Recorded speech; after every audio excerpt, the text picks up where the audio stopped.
ლელა ვეშაგური მომღერალი, რომელიც თავის შვილებთან ერთად არის დღეს ჩვენთან მობრძანებული, დავით და გაბრიელ გაგაძეები, მოსაყვარლესი ბიჭები. როგორ ხართ, აბა, გითხარით, როგორ დაიწყო 2025 წელი, კი ნახავთ 15 თქვა. რამის 15 თქვი, ხო? ეს ხუთიანი მახსოვდა. როგორ დაიწყო 2025 წელი თქვენთვის? მოგესალმებით, მივესალმებით თქვენს მაყურებელს. დიდი სიყვარულით, ბედნიერ დღეს გისურვებთ. ჩვენი 2025 წელი ნამდვილად კარგად დაიწყო. იმაზე მეტი გეგმები დავისახეთ და აქტიური დღეები, ვიდრე იყო 2024 წელი. უფრო ამბიციური გეგმები არის, ხო? ამბიციურები შევხვდით, ასე ვთქვათ, ახალ წელს. ახალი მიზნებით და ახალი იდეებით და გეგმებით. ხო, ძალიან დაკავებული ხართ.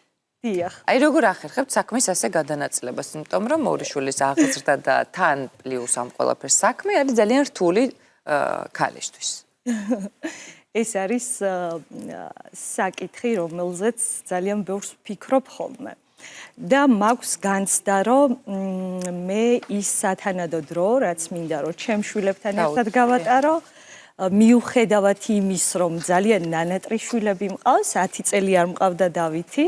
კი, ამ ყველაფერზე ვისაუბრებთ ცოტა ხანში. ცოტა ხანში რა დავიწყო. ხო, აქვე ვიტყვი მაშინ, დღეს რანაირად მისწრებს ესენა და შენც რაღაცა, მე მგონი შენც გადმოგეწო. ადამიბირა, ხო. მიხეილ ცაგარელთან გვაქვს გასავლელი კონსულტაციები, რასთან დაკავშირებით არის რაღაცა იეტლი შევიდა სადღაც იმაში, ფაიტონი როგორც არის ენერგოტონუსი გვაქვს რაღაცა დღეს ამაღლებული მე ესე ვფიქრობ. ხო და დავითთან ჩაწერეთ სულ ახლახან სიმღერა, რომელიც დამუშავების პროცესშია და პირობას აქვე ჩამოგართმევთ, რომ ჩვენთან შესრულდება ეს სიმღერა პირველად, ხო? გეკითხა მაინც პირდაპირ ესე იმპერატიულად რო თაკომ გადაწყვიტა რომ ეს სიმღერა შესრულდეს ჩვენ. კი, იმიტომ რომ წეღანაც ჩამოვართ მე ამის პირობა და ხო, ეს ასე იქნება და ძალიან მიხარია და ამ სიმღერას აქვს თავისი ისტორია და მე მინდა რომ ეს ისტორია ჩვენ მოგვიყვეთ. ამ სიმღერას აქვს თავისი ისტორია და ძალიან საინტერესო, იმიტომ რომ ჩემს ცხოვრებაში იყო ასეთი პერიოდი, შვილს ძალიან ნატრობდი. ანუ უშვილობა. 10 წელი და ესე იგი 2010 წელს ეს სიმღერა დამიწერია როგორც დუეტის ფორმაში. თან სათაურზე დამიწერია ამ სიმღერას მე და შენ ვიმღერებთ დედი. ესეთი წარწერით. დაველაპარაკე ფიქრები. აუ, მალე იქნება ეს სიმღერა გამომზადებული, რაღაცა უკვე ინტრიგა ისე დიახ, მალე იქნება. ჩაექსოვა რომ. გუშინ თუ რამდენიმე დღის წინ ჩაწერეს, ჯერ კი, გუშინ წინ ჩავწერეთ, კი. არა, ესე იგი მალე უნდა გვესტუმროთ, გული მიგზნობს იმ სიმღერის მოსასწრაფად. ძალიან მოგვეწონა თქვენთან სტუმრობა. ეხლა უფრო ახლოს გაგვაცანით თქვენი ეს შესანიშნავი და ნანატრი შვილები. მინდა აღვნიშნო, რომ ვარ 3 შვილის დედა. და ყოველთვის ვამბობ ხოლმე, რომ მესამე შვილი, ჩვენი მესამე ანა, გავს არა, ზეციურ საქართველოში ყავს, რომელიც იქნებოდა 9 წლის. არის 9 წლის უფრო სწორედ, არასოდეს არ ვსაუბრობთ ხოლმე ანაზე წარსულში. პირიქით, დავითს რო ეკითხებიან დედმამიშვილი ყავს, სახლში გაბრიელი მყავსო და ანა მყავს ზეციურ საქართველოშიო. ხო. და მინდა გითხრათ, რომ აი ის მესამეს ყველაზე მეტ დროს უთმობ. ხორციელად ვარ შვილებთან და აი ანასთან ხო თითქოს მთლიანად ანამ მართავს ხოლმე ძალიან ბევრი იმიტომ რომ მთელი დღის გეგმა როგორიც მაქვს ხოლმე ხო რაღაცნაირად აი მართლა ესეა და ანასთვის მაქვს დაწერილი პატრიარქის კურთხევით დედის გალობა და მინდა აი თქვენი ეთერის საშუალებით მოვეფარო შვილგარდაცვლილ დედებს ამ საგალობელით და იცით ამ საგალობელში ესე იგი როგორ დაიწერა იცით ბევრი სიმღერა მაქვს ჩემი საავტორო რაც დამიწერია რაც ეს მაგრამ ეს რაღაცა ისე იყო აი ზემოდან მოვიდა და ჩემს მიერ გაჟღერდა და სულ მაინტერესებდა სულ მქონდა ჩემ თავთან აი რას ემსახურებოდა უწმინდესმა როდესაც ამაზე კურთხევა ისა ხო და დრომ გამცა პასუხი რომ ესე იგი ძალიან ბევრი შვილგარდაცვლილი დედა მეუბნება ხოლმე რომ სასწაული ნუგეში მოდისო როცა ამას ვისმენთო და ალბათ სანუგეშოთ აი მართლა ისეთია რომ სანუგეშო ღვთისმშობელს არის ასე ვთქვათ შვილი მიბარებული იმიერში და მოკლედ ჩვენ აი ესე მაინც ვაგრძელებთ აი ესეთ მხიარულო იმას რო იტყვიან დილის ეთერს ხო იმიტომ რომ ანაზე საუბარი ჩვენ არ გვამძიმებს პირიქით ყოველთვის ხალისი და სიხარული მოგვაქვს ხოლმე და ძალიან ბევრი რამე რო იტყვენ მასწავლა ესე იგი სულ ვამბობ ხოლმე რომ ანას 8 თვიანის ცხოვრება და სიცოცხლე აღემატება ჩემს იმ 33 წელს მეთქი, იმიტომ რომ იმის მერე უფრო ბევრი ვისწავლე. და ძალიან დიდი ასე ვთქვათ ის დატოვა თავისი ამიერი ცხოვრების ძალიან ძლიერი ქალბატონი ხართ პირდაპირ რო ვთქვათ და ეს აი ასე რო უყურებთ ამ საკითხს არ არის ადვილი ნამდვილად და მადლობა ამისათვის. გაიხარეთ. ეხლა მოდი კარგად გავიცნოთ ჩვენი აქ მსხდომი სტუმრები ერთის მიდრეკილება არის სპორტი და კონკრეტულად ფეხბურთი მეორეს მიდრეკილება გახლავთ თეატრი სპექტაკლებში მონაწილეობა და აბა რომლის არის ეხლა გავარკვიოთ აი მიკროფონი აიღეოთ რომელი დაიწყებთ ახლა შენ როგორ თეატრალური მიდრეკილების მოდი შენ დაიწყეთ ახლა უფროსი კაცი ხარ გამარჯობა მოისალმებით თქვენ მაყურებელს. რამდენი წლის ხარ გითხარი? მე ვარ 16 წლის, ხდები 12-ში. 12 წლის ხდები. 12 წლის ხდები 8 მაისს. ხო, ესე 11 თუ არის. ეხლა ხდები 12-ის და კიდე რა ვთქვა? კიდე რა თქვა, ეხლა ის რო გიყვარს აი შენი მოწოდება რომ არის თეატრი. აი იმის შესახებ რო ვისაუბროთ, აი როდის შეგიყვარდა, რომელ სპექტაკლებში მონაწილეობ და ასე შემდეგ. თეატრი შემიყვარდა, პატარა ვიყავი და დედას დავყავდი თოჯინების თეატრში. შლის ნუკრის ნაამბობზე და იქიდან შემიყვარდა თეატრი და მეც მომინდა რომ რაღაცა თეატრში შესულიყავი და იქ მეთამაშა.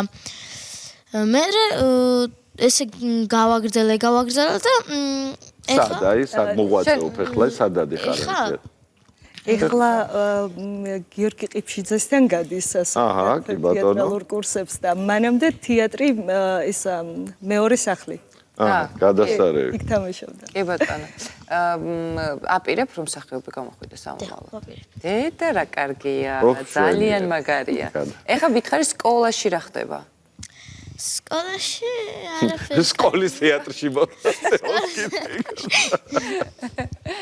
სკოლაში რომელი საგანი გიყვარს ფიზკულტურის გარდა? სპორტის გარდა. მათემატიკა მიყვარს, ქართული მიყვარს და კიდე მიყვარს ჩვენი საქართველო ისტორიული როა და ესაც რა. ძალიან მაგარი ბიჭი ხარ. და სხვა დიახ. ხო.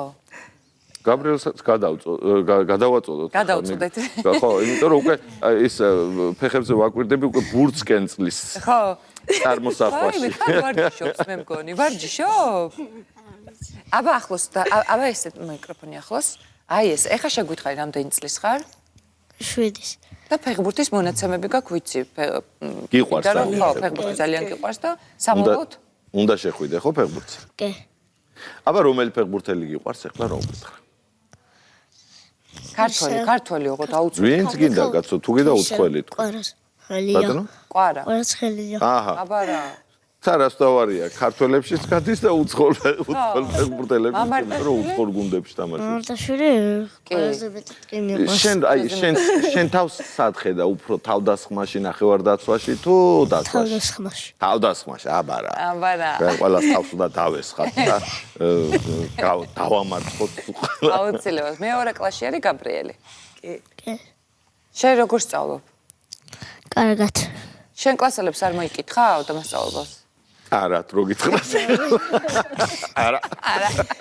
მოვიკითხოთ, დიდი სიყვარულით, ხო? სიმღერა თუ უყვართ ბავშვებს ახლა როგორც ხო დუეტი, ისე გიყვართ სიმღერა ძალიან თუ დედას ხათრით სხვა გზა არა გაქვთ. აბა თუ შეიძლება გადმოაწოდე. მღერი დედასთან დავდივარ სიმღერაზე და ძვირს გართმევს ძალიან თუ როგორ თქვა? უფასოა. უფასოა. რა კარგია. ეს შენ თუ ასე გააგზელე, იქნება შენი ძმაც უფასოდ ატაროს მე.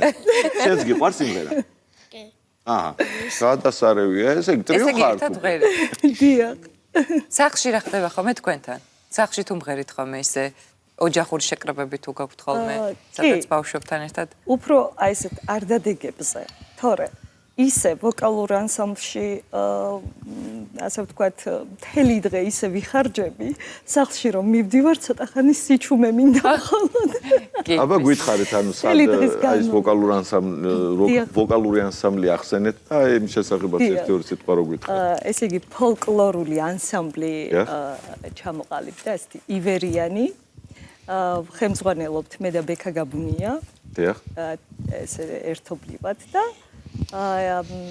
ეხლა 45 სკოლაში ფუნქციონირებს ჯერჯერობით, ერთი ფილიალი გვაქვს, თუმცა ვაპირებთ სამომავლოდ კიდევ უფრო დიდი გეგმები გვაქვს და აი ეს ბიჭებიც მოკლედ ჩემთან ერთად ძალიან კარგი. დღეს ახლა სიმღერის გარეშე რო ვერ გადარჩებით, ალბათ ხვდებით ამ ყველაფერს. აი დღეს რა სიმღერას შეგვისრულებთ ამ სიმღერის შესახებაც რომ გითხრათ ერთი-ორი სიტყვა. დიახ, ეს ზოგადად თქვენი სიმღერების შესახებ. ჩემი საავტორო ბევრი სიმღერა მაქვს, მაგრამ ეს სიმღერა პირველად ჩავწერე და გამოვარჩიე იმით, რომ წეგან მოგახსენეთ, რომ დავითი ძალიან ნანატრიშვილია ჩემი და მართლა მსოფლიო მოვიარე ამის ზებნაში.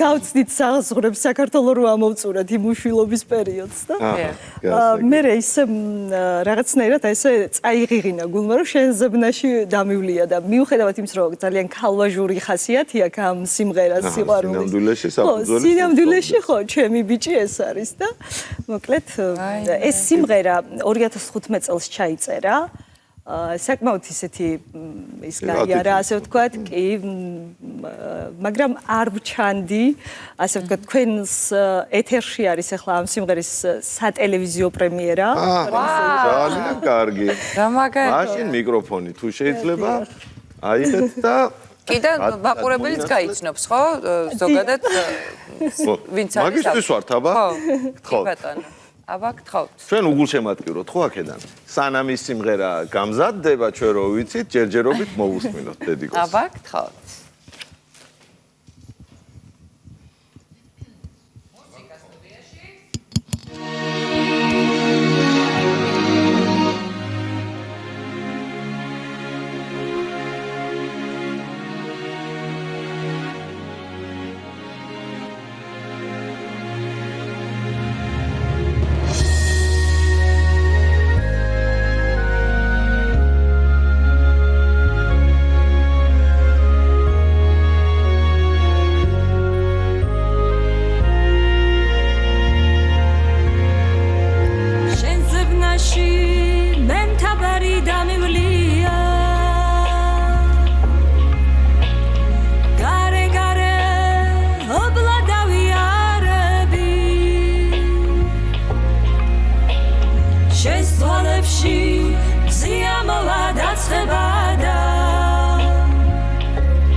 მიშრიას ვარსკვლავები ადრე შემომიფარგლენ ჩემი ბიჭიც ვარსკვლავი არ გინახა მისი გულის ჩემს გულთან აშრიალე ჩემი ბიჭიც ვარსკვლავი არ გინახა მისი გულის ჩემს გულთან აშრიალე